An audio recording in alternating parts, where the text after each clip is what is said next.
So you're under contract to purchase a home. At what point should you lock in your rate?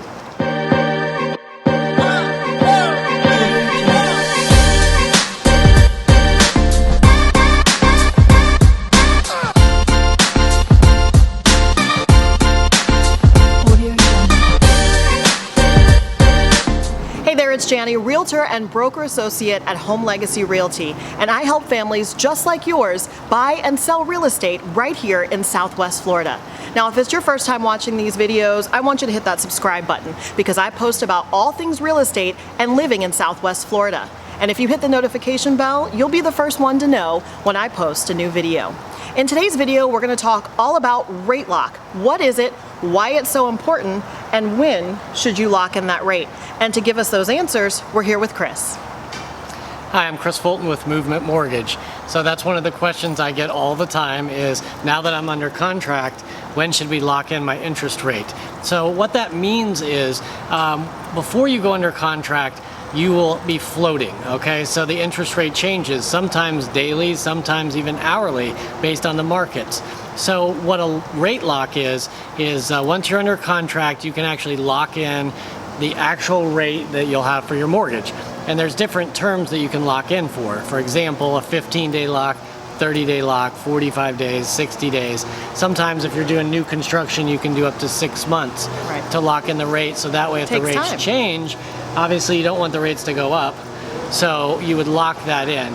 Now, some people will actually pay money to lock in a lower rate, okay? So they're gonna pay what's called points in order to buy down their rate. So if you're planning on living in the house for a while, you know, say 5 or more years, that can be a great idea because it can save you a lot of money in the long run. We don't require that you pay points. Yeah.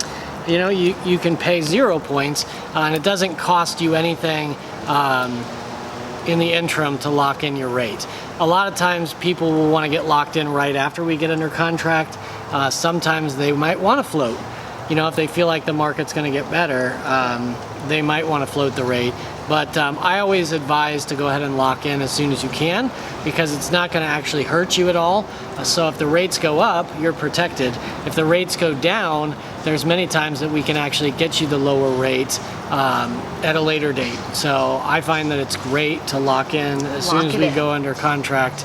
So when we're talking about buying down points or discount points, how we do that, why might somebody be interested in buying down their rate?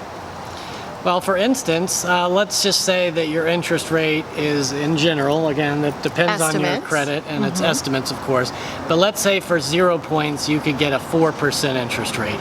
But by paying 1 point or 1% of the loan amount, you might be able to lock in at 3 1/4. A much lower rate. Right. So recently, just an example, I had a lady, and I always present several options. I present the option with paying no points, maybe paying a 1/2 point or 3/8 of a point, and then 1 point. Sometimes though in the rate chart, there's what they call sweet spots. Right. So by paying 1 point, you know, you can go from 4% to 3 1/4. And like I said, the example that I have is a lady actually was saving $100 a month by paying 1 point. And that's what the big thing is, and why people would want to do that is to lower their monthly total payment. Right. Yeah. Well, if you have more questions about what that is, how it works, rate locks, discount points, all of those things, go ahead and leave those questions in the comment section below the video. And if you've got your own specific questions that you want to talk to Chris about, I'll leave his information in the description box as well, and you can get in touch with us. We'll also maybe do another video coming up soon on discount points. We'll see. We'll talk to you guys next time in another video.